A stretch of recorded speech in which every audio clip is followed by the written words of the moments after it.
Yeah. Ladies and gentlemen, boys and girls, children of all ages, pure finesse with your hosts, Jacob Murchison and Malcolm Gobius, are presenting to you the most controversial plays in sports history. Malcolm, what made the credentials to make this list?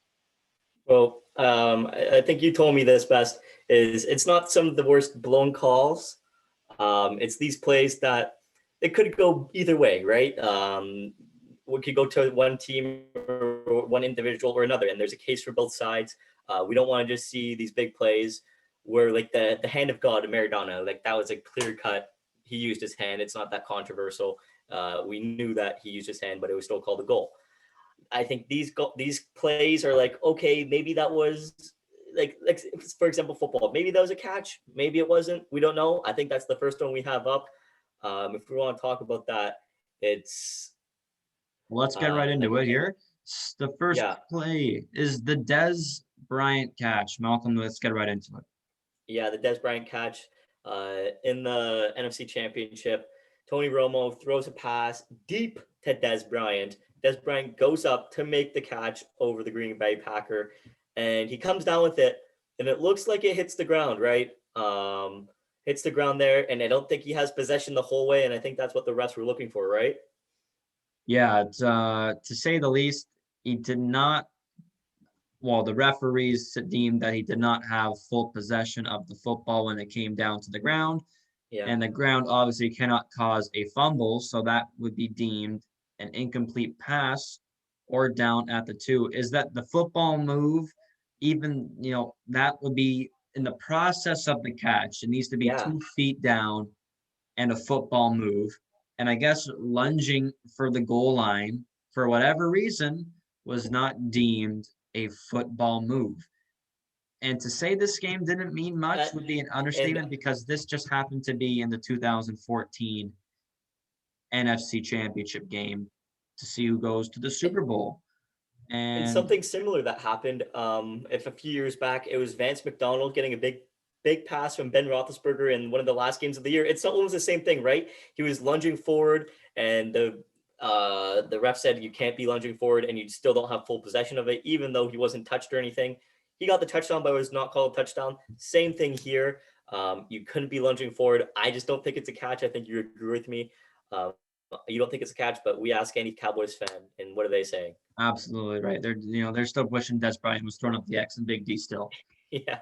The next one on our list happens to come from baseball and the ever so famous Jeffrey Mayer reaching over the fence to give Derek Jeter one of his better, more career highlights. And it doesn't even mention his name in it. And just for this 12-year-old kid reaching over the fence, as you can see right here. He really did. Stealing a home run from the Baltimore Oriole outfielder. Derek Jeter was not a household name in 1996 before. No. And this is the ALCS, so right before the World Series. And this is one of the plays that made Derek Jeter the household name he is today. And, Jeffrey Mayer was 12 when this happened. And this is 25 years ago this September coming up. Yeah. And he would be 37 years old now. And I think most people know him now as this guy, as the kid who made this play. Should have this have counted as a home run? It should count. It should have counted as a home run. I mean, it should have counted as being out because it was interference, right? It was interference by a fan. The guy could have went up to make that play. Jeffrey Mayer reached over, completely took that opportunity away from the outfielder, and Derek Jeter just launches his career into action right there. Now, this may be a stretch, but if the play was flipped, are we talking Jeffrey Mayer in the same terms we're talking about Steve Bartman? Yes, I think we are, honestly. Maybe a stretch. So, because, the New York Yankees happened to win now just a couple more World Series after this in 1996. And I think maybe just a couple before 1996, rather than the Cubs winning absolutely nothing.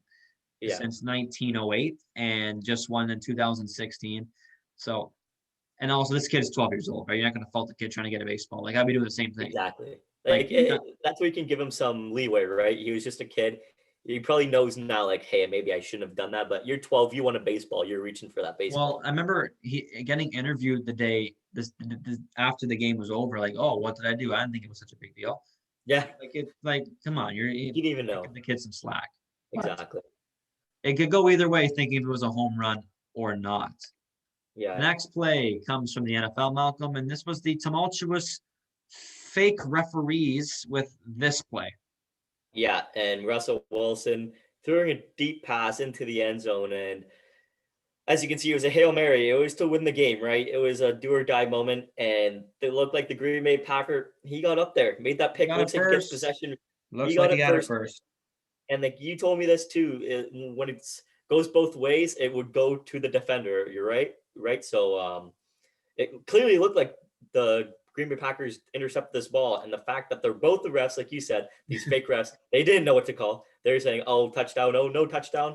Interception!" They didn't even know what to call. So, what do you think it should have been an interception too? 100% should have been an interception. One of Yeah, those referees got it right. One of them did, and the other one, can kick rocks. But yeah, if this should have happened in 2020, I don't know how. Like, we never seen this clip once before ever in the year that was 2020, and it was the most 2020 thing that happened. And the fake refs, I remember like watching this over. It kind of makes you remind yourself of that actually happened. That they had replacement referees because the referees went on strike. yeah. It impacted games like It this really one. did. Like I think a lot of us take referees for granted Yeah, of what they honestly. have to call, but this may be preluding into another part of the list we have coming up. But the refs have the hardest job in the business, They do. They do. I so I would don't think we agree. give them enough credit for getting the right call every time. But we go back to Seattle for the opposite end of the spectrum, and this was the ever so famous first and goal call. And we know now this name, Malcolm Butler, because of this, because before this, Malcolm Butler was just another scrub playing for Bill Belichick. And Exactly. made his name on this Nobody. play right here in the Super Bowl and the biggest stage with less than a minute to win New England the Lombardi. An unbelievable play, but an unbelievable play call. Unbelievable with Marshawn Lynch beast mode in the backfield. I think you've probably heard this a million times if you've watched this clip that they should have run the ball with Marshawn Lynch. You hear the commentators, you've got Marshawn Lynch in the backfield, like one of the most dominant running backs in the league, and you don't run the ball, you throw the ball against Bill Belichick defense. Don't like this New England's Patriots defense, their secondary, they've been good. We know that. And not maybe nowadays because of what's been going on with no Tom Brady, but their secondary now, I mean, their secondary then was insane. And Malcolm Butler, they made a name for himself. He capitalized on poor Pete Carroll's play call. And all Marshawn Lynch could do was laugh because he was on the sideline. On the sideline, like not He even could in the laugh. play. Not even in the play. And you But see Richard Sherman's reaction, like oh yeah. his reaction is like, "No, are you kidding me?" Like, But now no one's going to talk about that unbelievable catch before by Jermaine Kearse, who was not even in the league. Hold on, man. no, Shot is Red Hall in the crease. It still pains me to see this now rather than 20 years ago, which I can't believe it was 20 years ago. yeah. Brett Hall in the crease, the Dallas Stars, Buffalo Sabres, 1999 Stanley Cup Final. They just implemented this rule, right? So they just put this rule in just for a couple. It's not in this league anymore, but you weren't allowed to have your foot in the crease and touch the puck, or like be in the crease and touch the puck. You can see here there is blue underneath his skate, and he puts that puck in the net. And what was the outcome? What happened because of this? Yeah, they happened to post that nice little Lord Stanley Cup Yeah, after it. Yeah, a lot of people think that this should not have been counted, and I think it's blatantly obvious I'm saying, that Brett Hall is in the crease. But like you said before, that maybe he raised his foot yeah, when he was shooting the puck in the net, so that deemed it a goal. But this is the Stanley Cup Final. This is not your regular game in November. And on regular years, I should say, a regular game in November. So Brett Hall, Dallas, that propelled them to a lot better things. They won another cup in the 2000s, and like you said, they made the cup final this year in yeah. 2020. And Buffalo's never been back to the Cup final. They've had some really good teams in the 2000s, made it to the Eastern Conference final, lost to your Ottawa Senators, Yeah, I remember but they've that. never been back. And a lot of Sabres fans just have this memory of being in the Cup final, and it's the most Toronto Maple Leafs thing to happen to a Buffalo team. Yeah, it really is. I feel bad for Buffalo because Dominic Hasek, one of my favorite goaltenders of all time. I think he deserved better if they were calling this stuff all year. They should have called it right then too, in the biggest moment of the whole season. Absolutely, without a question. Our next one on our list is the Immaculate But Reception, or should I say Immaculate Deception? mm, Malcolm, since you're the Steelers fan, let's take care of this one. yeah, so Pittsburgh needed a touchdown, so you can down by one. Terry Bradshaw's rolling out, ducking tackles. He throws it, and then Jack Tatum, he actually knocks that ball and knocks the player down. But Franco Harris comes in, swoops the ball up, the rookie, brings it to the house, and Pittsburgh gets the W. They get it right. The question is, did the ball touch the ground? Obviously, me, Pittsburgh Steelers fan, no, I do not think it touched the ground. But others beg to differ because, like you said, we're still talking about this play 50 years later, and we wouldn't be talking about this play if there was no doubt in people's mind that it didn't touch the ground or not, right? And that's why this angle, like you said, is the best to kind of see it. Oh, you don't know that it hit the turf. I don't know. What do you think? Yeah, it's pretty close. He's catching at the nose of the football. Is it on the turf floor? Is it not? But it has stood the test of time since you said it came back in the 1970s. So I think if there was any sort of doubt towards it, that I think a lot of people would be having their minds swayed, thinking that this was one of the best catches of all time. Yeah. And this play really propelled the Pittsburgh Steelers franchise because up until the 1970s, they were kind of the laughing stock of the NFL. They were dog water. To put things lightly.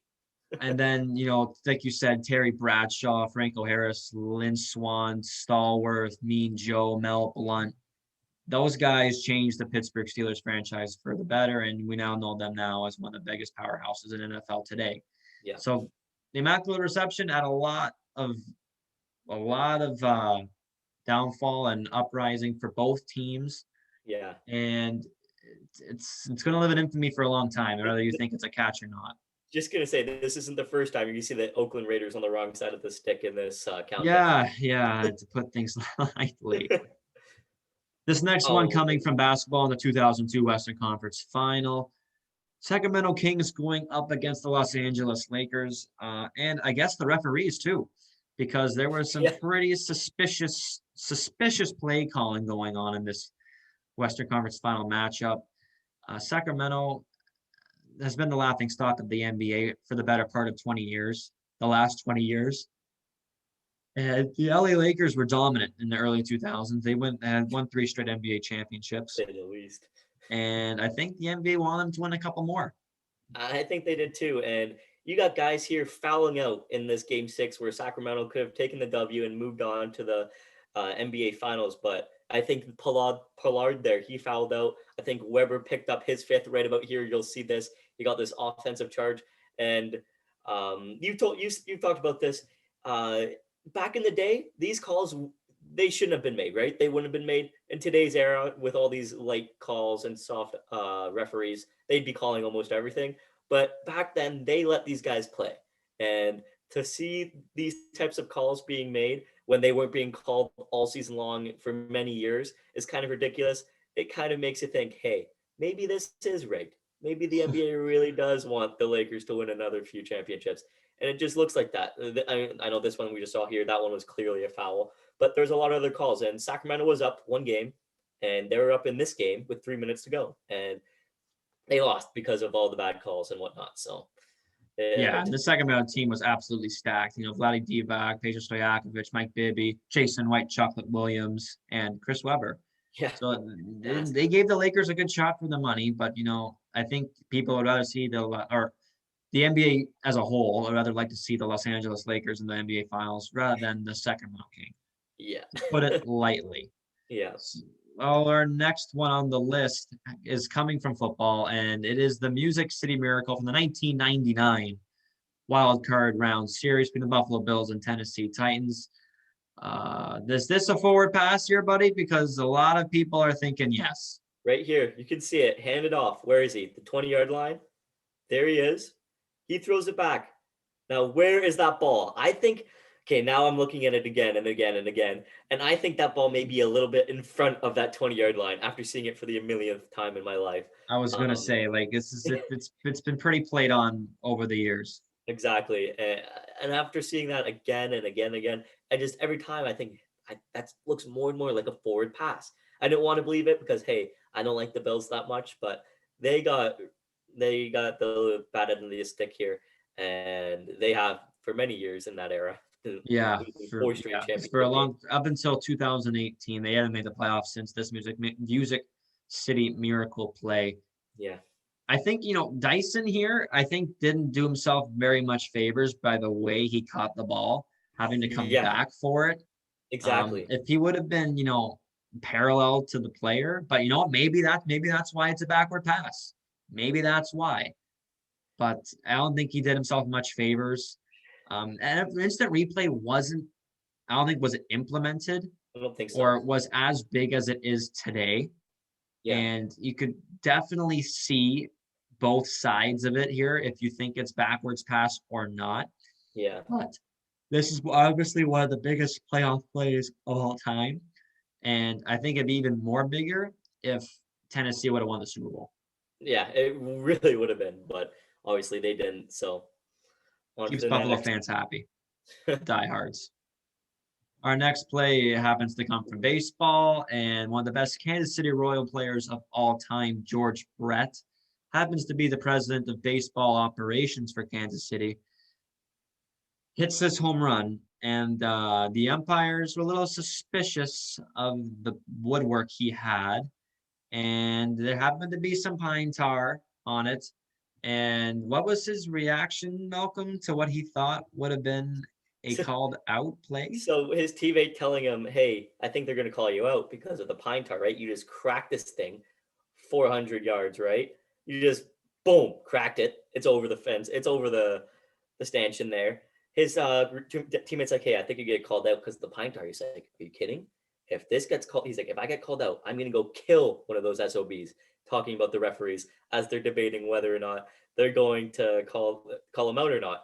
And like you said, looking at this again, right? It wasn't near the pine tar wasn't near on his bat, like where he would grip the bat, but was he touching it beforehand and then going back to grip it, right?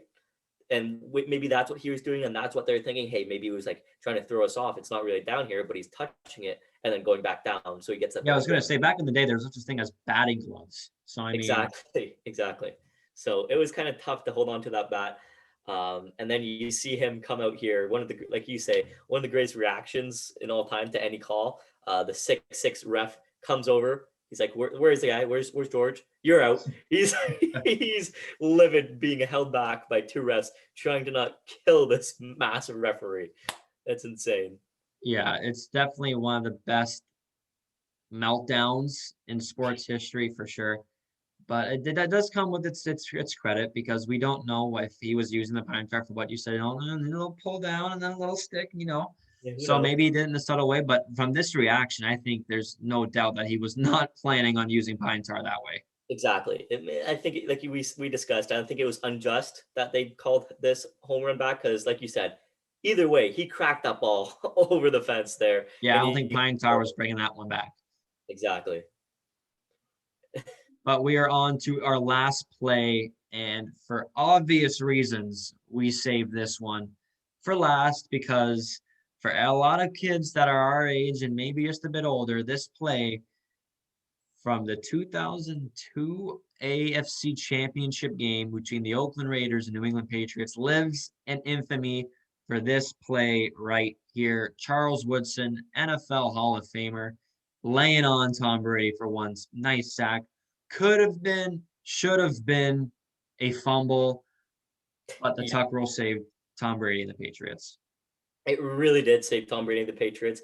And we discussed again, he was talking with Peyton Manning saying, "Hey, yeah, that was a fumble. I thought that was over. I thought the game was over." He said, "I was bringing the ball down. I was not going to throw a pass. You can see he was bringing that ball back down towards him, and that's a clear strip and sack and fumble recovery by the Oakland Raiders, and they got it called back because Tom Brady got some help by the refs once again. Maybe one of the first times he did, but it's nothing new for us in this generation. We don't Absolutely not. So to explain the tuck rule, because you said it's been taken out of the game in Yeah. present day.